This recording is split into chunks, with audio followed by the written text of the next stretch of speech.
Hello everyone, this is International Master Robert Jamieson from Kids Unlimited in Melbourne, Australia. And for today's lesson, I want to show you probably my all-time favourite lesson that I've been giving for about 45 years. It's generally the first lesson I give to a new class. The topic is where to place your pieces. A very important skill in chess is to understand where your pieces are best placed. So for instance, rooks belong on open files or behind pawns you want to push. Bishops like long diagonals, knights like outposts, usually in the center, not on the side, that sort of thing. So the strategy of placing your pieces on good squares involves you understanding where to put your pieces and also considering your opponent pieces. So if he has some good pieces, swap them off or chase them away. Okay, now I'll start with perhaps a little story before I show you the game. So many years ago in the early 1970s, I ran a chess club called the Waverley Chess Club. And the format was we had a junior club that went from 6 o'clock till 7:30 and a senior club that went from 8 o'clock.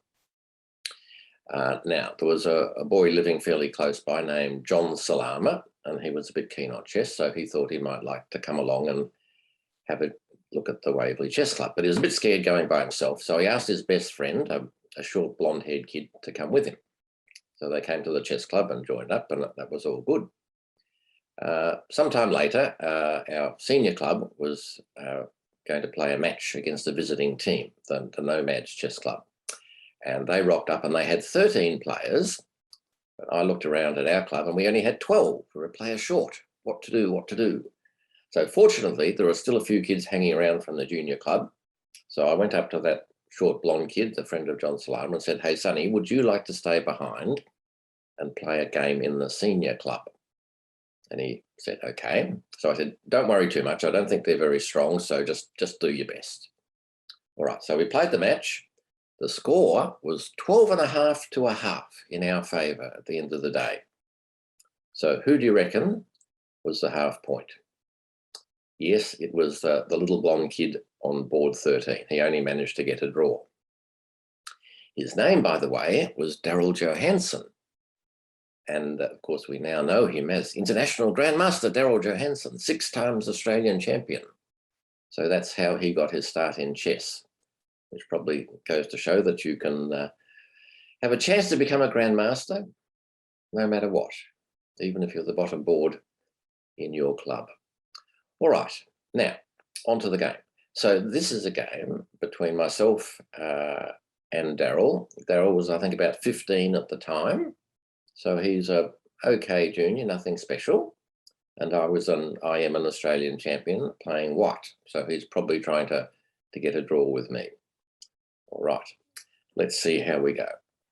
So it starts off e4. I usually play e4, e5, knight f3, knight c6, bishop b5. Now, I always like to play the exchange Lopez as white, where the normal main line is a6 and you take the knight. But Daryl didn't want to let me get into my favourite line, so he played bishop out to c5.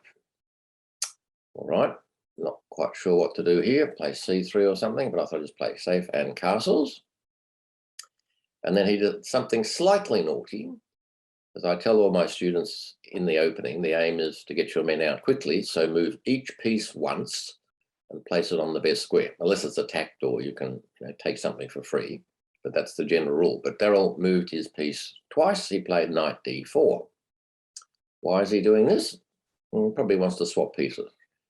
Most people think that you get a draw by swapping. All right, so I've got a couple of good moves here, but I took the simple approach, took him. He took back. Then free developing move for me, go away bishop. He runs away. And now, obviously, one of the important elements of chess is space. So if you get a chance to put 2 pawns side by side in the middle, that's probably a good plan. So I went d4. All right, now he does the same to me. He says, go away, bishop. I go away. And now he played d6. All right, interesting. So he's inviting me to go takes, and maybe swap queens. He could take with the king and hide here, or he could take with the bishop.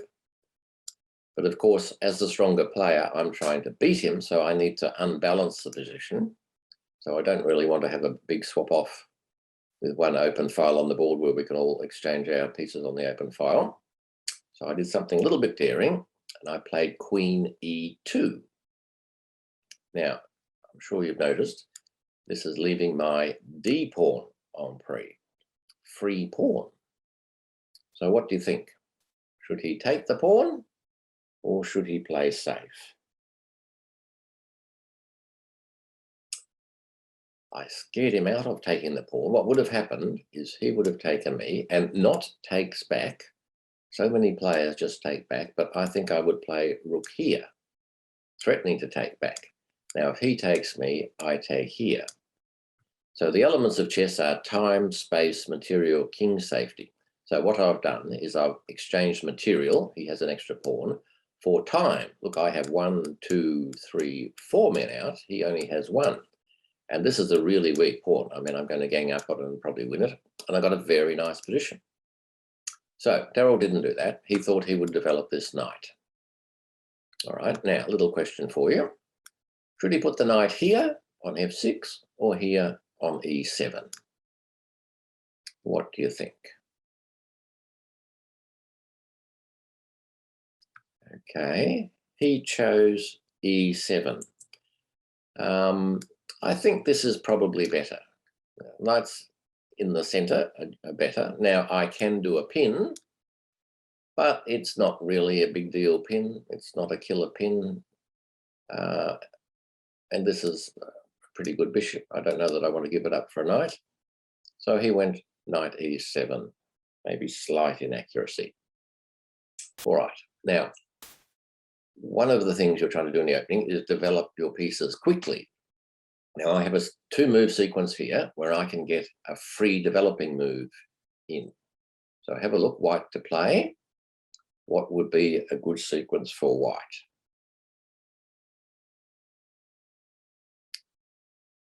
Okay, it's pawn takes pawn, and rook d1. Remember, we're trying to get our pieces in good squares, and rooks like open files. So I'm now threatening his queen. So I've got my rook into a good spot because he has to move his queen. So I've sort of gain of tempo for me. All right, he plays his queen to c7. All right, what piece would you develop next? The openings are fairly simple. Basically, the thing you have to understand is which piece do I move next and what is the best square for it? Okay. I decided to move the knight. So I went knight d2. Okay. He replies with a bishop move. Clearly it's the bishop's turn to move next, unless he's going to castle. Bishop e6. Looks like a pretty good move. Now, the next move, I think, for white is a good move. I'm not sure many people would play it. So I'll give you 10 seconds, have a look. I haven't completed my development. What move do you think I should do here? White to play.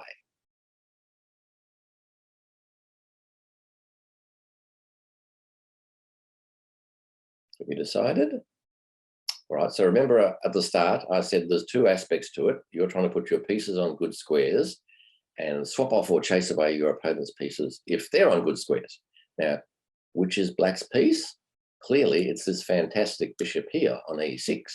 It's his good bishop because his center pawns are on the opposite color, and it's keeping an eye on the king side, it's keeping an eye on the queen side. Whereas my pieces, look at this bishop. It's bumping into a rock-solid pawn chain, not doing much. So my move, I moved the piece twice, which is naughty, but I have a very good reason. I want to swap my bad bishop for his good bishop. All right. Now, maybe I'm threatening to take and double his pawn, so the double pawns aren't too bad. He took me. All right. Now, another decision. Do we take back with the pawn or the knight. 50-50 chance of getting it right. Pawn or knight.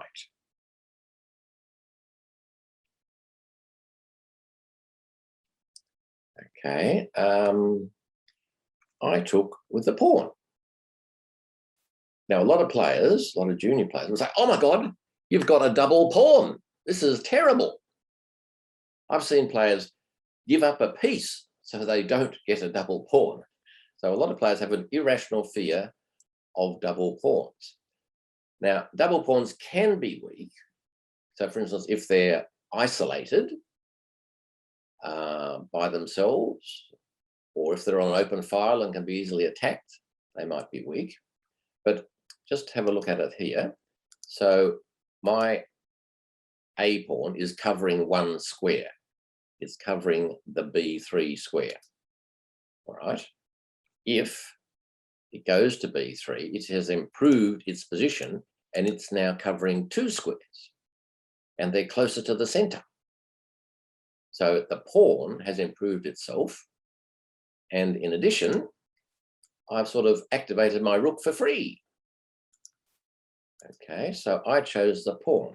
Now, if you take with the knight, have a look at this knight. Is it on a good square? It can't go here, it can't go here, it can't go here. Probably not the world's best square. All right, so we take with the pawn. Now, he plays knight g6. He's moving a piece twice, but the knight wasn't doing much on e7. And why is he going there? Clearly, he wants to play knight f4, get his knight in an attacking position, annoy my queen.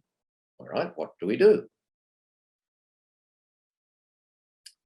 Pretty simple reply. I play g3. Now, I always tell my students around about now, I love it when my opponents put their knight, say, on g6 or b6, as the case may be, because you just put your pawn here and they've got a dead Ned. It can't go here, it can't go here, it can't go here, it can only go back. So I've won so many games because my opponents don't understand that and they put their knight in a bad spot. All right. Black castles, that's pretty obvious. All right, what do we do for white now? So let's see. We want to complete our development. This bishop has not developed. Well, knight is in the way. Maybe we should move this knight. So we've got three squares that are worth looking at. We could go to c4, we could go to f3, we could go to f1, maybe with an idea coming up to e3. Where do you want to put the knight? All right, I chose c4. And now I'm putting his pawn under pressure, his bishop under pressure, and I've got d6 square under control. Now, Daryl didn't want to lose his bishop for a knight, so he ran away. And my next move is fairly obvious. I said, thank you for free move. Go away some more, pretty please. And he ran away some more. All right, white's next move is very easy to see. Which piece's turn is it to move? It's the bishop. It's the best square for the bishop. Let's go to e3. All right, now let's just stop and have a look at the position. How have we gone in terms of putting our pieces on good squares? So my knight is better than the knight over here. My bishop, opposite colour to centre pawn, is better than his bishop here, same colour as centre pawn. This rook, better than this rook. This rook, better than this rook. My queen's pretty good. You'll notice I only have one bishop. It controls dark squares, so my queen is on a light square to control the light squares. His queen's all right, but not as good as mine. So basically, all my pieces are in better spots than black's. So far, I've done a better job of coordinating my pieces and putting them in a good spot. Doesn't mean I'm going to win, but it gives us a better chance. All right, black to play. So he decides to do a freeing move. He goes pawn to c5. All right, so he's threatening to take on b4. So now I have a choice. Do I take him or do I push past? So have a little think. What do you prefer? Take or push past?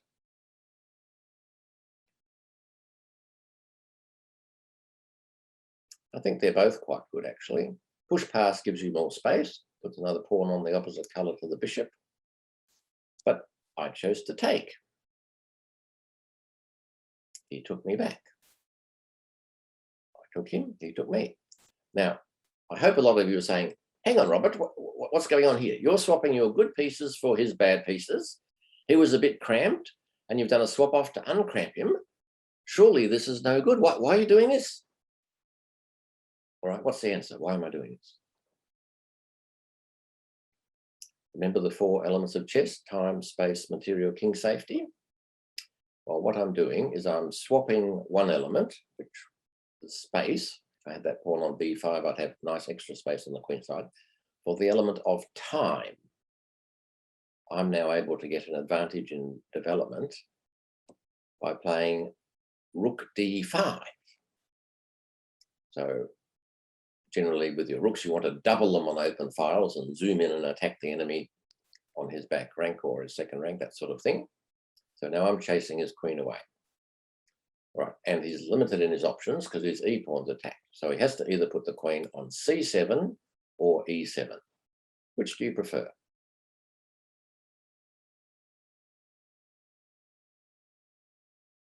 Remember, we're trying to put our pieces on the best square. All right, Daryl chose e7. I think this is wrong because on e7, have a look, we've taken another square away from this knight. This poor knight, the only square it can go to is way back here, which would be ridiculous. I think he should have put it on c7. Okay. Now, white's move. So what to do? We have a nice position. We could, for instance, double rooks on the d file. We could double rooks on the a file. Maybe put our queen on the open file as well. Play queen here and attack his pawn. Quite a few options. Now, most of my students don't get my next move. So have a little bit of a look. So we've got him under pressure. We're attacking his e-pawn. He has to keep defending it. We're attacking his a-pawn. He has to keep defending it. How can we increase the pressure?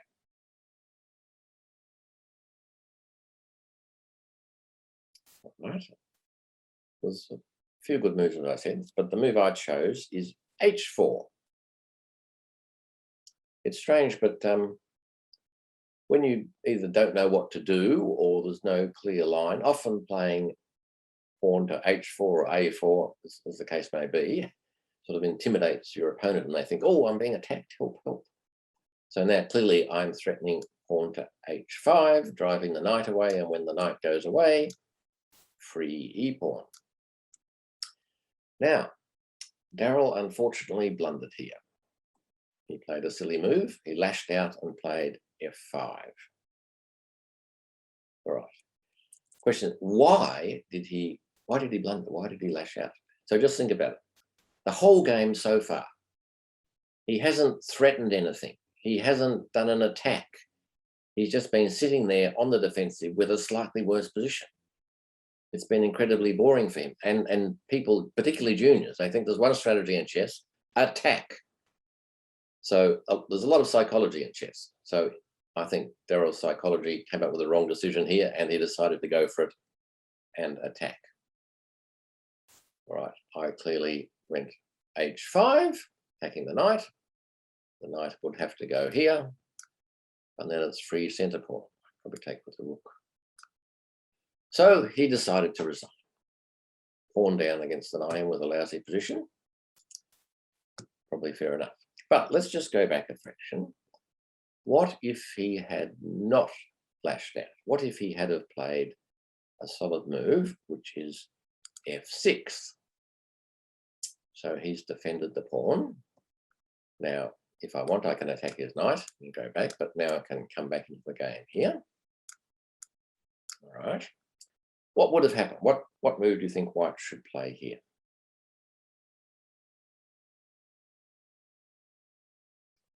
The question is, how can I improve my position? And I'd like to be able to put him under pressure before he can redeploy his knight. All right, the answer is I would have played queen d3.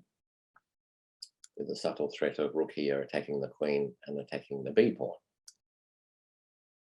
Now that's a little bit hard to get out of. Probably he would play rook here. Now I've shown this position to many students over the years, and white has a good move here. So this is like a chess IQ test. Can you find a good move for white, and how quickly can you find it? So look at the position, white to play.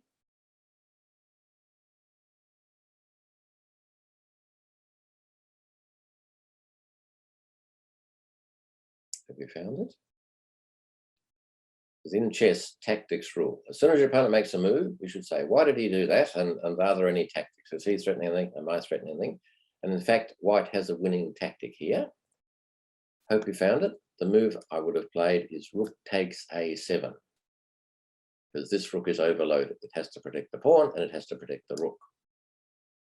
So now, for instance, if he takes this rook, I can take this rook. He takes this rook, I take this rook. So I won a pawn anyway and still have a crushing position. So it didn't make too much difference that Daryl collapsed with f5. Anyway, that was an interesting game. I think a typical game where one player's understanding of where to put his pieces is better than the other players. There weren't many tactics except for that little bit at the end.